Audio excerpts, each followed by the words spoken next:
Bromo, salah satu gunung berapi aktif di Indonesia, menjadi daya tarik wisatawan dari seluruh penjuru tanah air dan dunia. Keindahan alam yang disajikan seakan membuat mata yang memandang tidak puas mengagumi keindahan ciptaan Sang Ilahi. Gunung dengan ketinggian 2.329 meter di atas permukaan laut ini berada dalam 4 wilayah kabupaten, yakni Kabupaten Probolinggo, Pasuruan, Lumajang, dan Kabupaten Malang, Jawa Timur. Selain menjadi lokasi favorit wisatawan untuk menyaksikan matahari terbit yang menyapa dunia, keindahan alam yang tidak kalah memukau di kawasan Gunung Bromo, yakni adanya bunga Edelweiss yang tumbuh di sekitar kawasan Taman Nasional. Namun sayangnya, saat ini ada larangan untuk memetik bunga itu secara sembarangan. Karena bunga yang dijuluki sebagai bunga keabadian ini merupakan salah satu jenis bunga yang rawan terhadap kepunahan. Walau demikian, nyatanya masih banyak pendaki Gunung Bromo yang nekat memetik bunga tersebut. Bahkan, tidak sedikit masyarakat daerah yang juga memetiknya untuk dipakai dalam kegiatan ritual. Atas dasar itulah, masyarakat desa Wonokitri, Kecamatan Tosari, Kabupaten Pasuruan, Jawa Timur, memutuskan untuk membudidayakan bunga tersebut.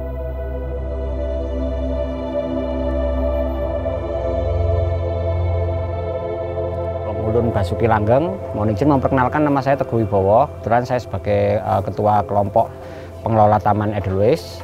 Dalam hal ini mungkin saya sedikit akan menceritakan kenapa mungkin kita tertarik dengan Edelweiss kan seperti itu. Mungkin seperti banyak orang ketahui bahwasannya mungkin Edelweiss ini hampir di setiap gunung di Indonesia. Jadi bukan hanya di kawasan TNBT saja hampir menjadi masalah. Karena memang mungkin banyak orang beranggapan bahwasannya bunga Edelweiss ini adalah lambang cinta yang abadi kan seperti itu. Sama halnya dengan yang terjadi di kawasan TNBTS. Jadi memang Edelweiss ini adalah menjadi masalah bahwasanya banyak teman-teman atau mungkin saudara kita sendiri, warga masyarakat desa Wonokitri yang memang menjual Edelweiss ini itu untuk ke wisatawan, dan ini kalau mungkin nggak disiasati tentu ini akan menjadi masalah di kemudian hari, bahwasanya tempat tumbuh Edelweiss ini nggak akan bertambah, sementara kebutuhan sendiri akan semakin bertambah. Kita berdiri awalnya di tahun 2018, tapi sebenarnya kalau perjuangan kita tentang bagaimana trial dan errornya untuk budidaya Edelweiss ini sendiri, kita sudah mulai sekitar tahun 2016.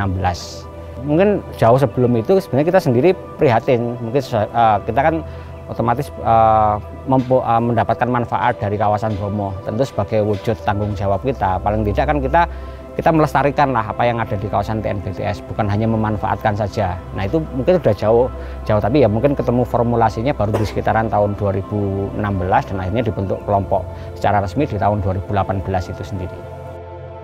Proses pembudidayaan bunga Edelweiss di kebun seluas 1.192 meter itu tidaklah mudah.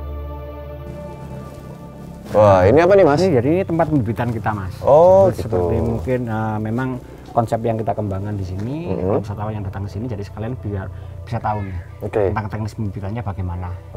Ini bibit-bibitnya atau gimana? Iya, ini dari tumbuhan Edelweiss-nya mungkin yang bisa dilihat sekecil ini.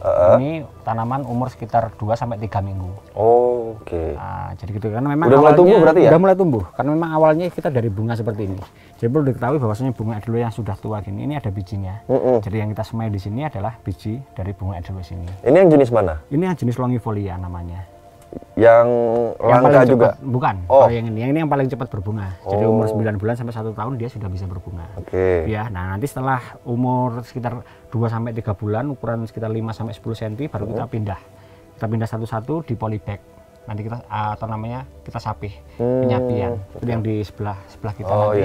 Itu adalah tempat penyapian kita. Ini kurang lebih sekitar 3 meter ya? 3 meter. 3 meter ini jadi berapa untuk bibit, berapa bibit ini kira-kira? Kalau ini sudah ribuan jumlahnya Mas. Karena memang bijinya kecil sekali, jadi memang kita kesulitan untuk menghitung, jadi secara random saja. Nah, tapi sudah dipastikan ribuan. Memang daya tumbuhnya pasti tinggi ya Edelweiss ini sebenarnya. Ini kan baru 2-3 minggu nih, katakan seperti itu. Sampai kapan dia dibiarkan seperti ini untuk pindah ke tahap penyapihan? 2-3 bulan. Oh. Sekitar ukuran 5 sampai 10 cm. Oh gitu. Nanti kita pindah. Yang penyapian sudah ada? Penyapian ada Oke, sebelah kita sana. coba sekalian lihat. Oh ini Banyak banget nih, lihat banyak bisa ya? dilihat nih.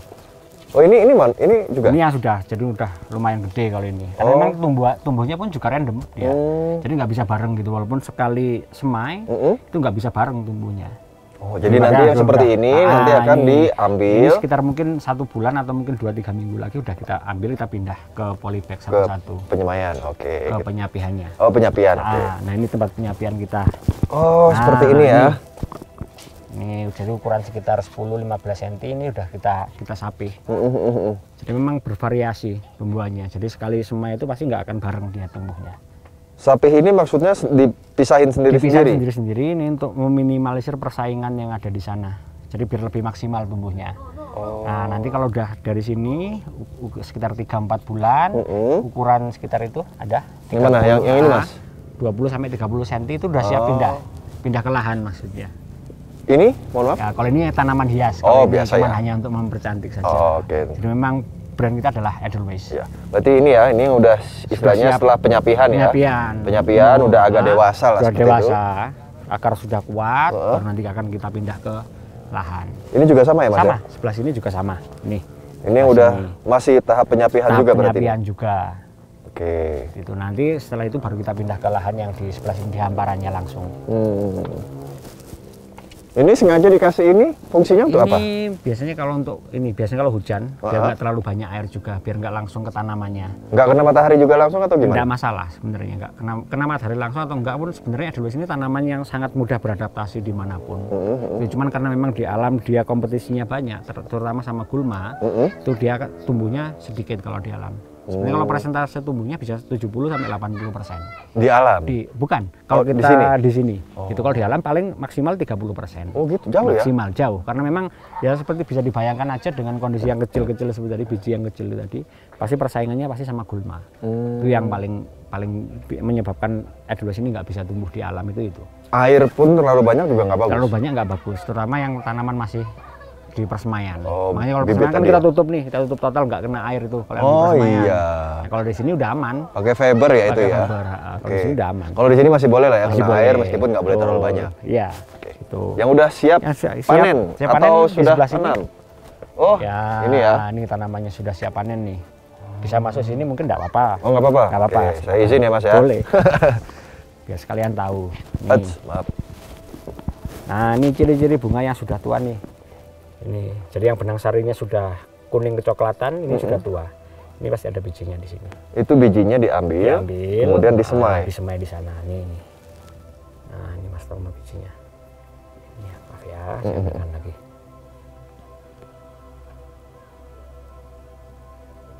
Tapi memang nggak semuanya ada bijinya, jadi ada beberapa. Jadi dalam hal panen pun kita juga harus selektif. Jadi kita Pemilihan bijinya yang bagus atau? yang bagus, maksudnya yang bagus itu maksudnya dalam satu rumpun ini nggak semua bunga ini ada bijinya. Jadi biasanya kalau yang kita ambil untuk kita jadikan bibit, itu yang kita pastikan ada bijinya. Tapi kalau yang nggak ada bijinya, biasanya kita pergunakan untuk souvenir. Gitu. Jadi seperti itu, karena teknis panennya beda. Kalau untuk souvenir nggak terlalu tua, kita biasanya sudah panen. Tapi kalau untuk biji memang kita pastikan sudah tua, karena itu yang paling bagus bijinya. Oke. Tuh. Yang keras atau apa kayak Ya, gitu bijinya ya. betul. Jadi tumbuhnya akan lebih kuat seperti itu. Kalau Ya? yang di depan Mas Tomo ini adalah yang jenis longifolia. Oh yang tadi awal itu Yang juga di ya? awal. Yang Longifolia. 9 bulan itu ya? Betul. Panennya Kalau ini ya? paling cepat mainnya bisa dilihat dengan yang lain, kan ini juga ada jenis yang berbeda. Yang kalau yang ini jenis Javanica namanya. Kalau yang ini berbunga, yang itu masih belum. Oh, itu masih 1,5 sampai 2 bulan. tahun. Oh, 1 sampai 2 tahun? 2 tahun. Berbunganya? Baru bisa berbunga. Seperti ini juga berbunganya? Sama seperti ini, cuman lebih besar. Oh, oke. Gitu. Ini udah siap panen atau gimana? Sudah siap panen.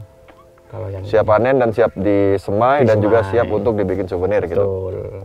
Oh, Ini kita lanjut yang lain yang di sebelah sana, mungkin Boleh, jenis boleh. yang satunya. Oh, ini banyak sekali mas. Ya. Selain Edelweiss juga ada apa lagi? Ada sini, Mas? tanaman hias saja, sebenarnya itu cuma untuk mempercantik taman aja. Karena kalau mungkin kita bicara keindahan, sebenarnya Edelweiss ini bukan bunga yang cantik, gitu kan, bukan bunga yang cantik. Kecuali kalau memang minat khusus orang yang hanya paham dengan Edelweiss itu yang tertarik. Kalau dibilang mungkin kayak bunga yang di sebelah sana itu kan jauh bedanya, Iya, lebih iya. cantik bunga yang itu. Makanya mungkin kita berdampingan biar ada mempercantik taman aja sebenarnya. Untuk menarik wisatawan yang datang ke sini. Ya. Oke. Mana selain tadi? Nah, yang satunya yang di sebelah sana. Nah, yang ini kan beda tuh jenisnya. Yang sebelah sini. Oh ini ya? Nah, sama ini kan udah beda. Oh iya. Tuh. Ini Javanica? Ini Javanica. Kalau yang ini Viscida namanya. Viscida. Oh. Ya. Ini yang lebih lama lagi? Lebih lama lagi. Kalau yang berapa lama ini? Sekitar 2 tahunan. 2 tahun untuk bisa tumbuh seperti ini? Bisa berbunga. Waduh. Gitu. Makanya sekali lagi saya ingatkan kalau misalnya ke gunung manapun, ya tolonglah kesadarannya masing-masing. Jangan diambil karena prosesnya panjang dan rumit. Mengagumi boleh tapi merusak jangan. Betul. Jangan bawakan pasanganmu Edelweiss tapi bawa pasanganmu ke tempat Edelweiss tumbuh. Wis. Tuh. Bunga Edelweiss juga merupakan salah satu dari 3 jenis tumbuhan yang merupakan kebutuhan utama suku Tengger ketika menjalani acara adat. Selain kebutuhan acara adat, bunga Edelweiss dijadikan souvenir bagi wisatawan di kawasan Gunung Bromo. Dan untuk menarik minat pembeli, beberapa pedagang merangkai tumbuhan itu menjadi beberapa bentuk. Sebetulnya Edelweiss itu adalah bunga lindung. Tapi sekarang udah dibudidayakan, udah budidaya sendiri. Tamannya Taman Edelweissnya di Desa Wonokitri, Kecamatan Tosari, ikut Pasuruan, Kabupaten Pasuruan. Ini udah di karya saya sendiri, udah rangkaian saya sendiri gitu. Jadi dari sana cuman gini aja.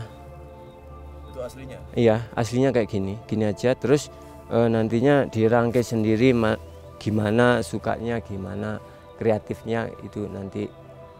Ini rangkaian saya sendiri. Ini idenya ide sendiri. Iya, ada pemikiran untuk bentuk yang kayak gini, masukkan dalam botol gitu, ada pemikiran tersendiri.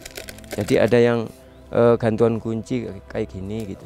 Ini kalau yang ini 20, kalau yang ini 50, ini juga 50.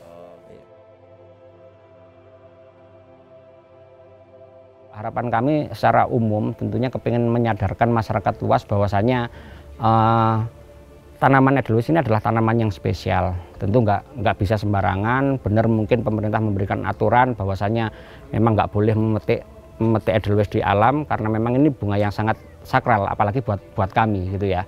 Dan memang prosesnya sangat lama. Makanya mungkin memang mudah-mudahan dengan adanya Taman Edelweiss ini semakin menyadarkan masyarakat dan memberikan pengetahuan secara umum pada masyarakat bahwasanya monggo kalau kita sudah memanfaatkan apa yang ada di alam, paling tidak kita bisa bertanggung jawab untuk mengembalikan lagi ke alam. Edelweiss merupakan tanaman spesial, sehingga diharapkan masyarakat tidak sembarangan memetik bunga ini karena selain merupakan tumbuhan yang sangat penting bagi masyarakat suku Tengger, proses perkembangbiakannya sangat lama. Dengan adanya Taman Edelweiss, diharapkan bisa menjadi wadah pengetahuan masyarakat bahwa apa yang kita manfaatkan dari alam setidaknya harus kita kembalikan dengan cara bertanggung jawab kepada alam.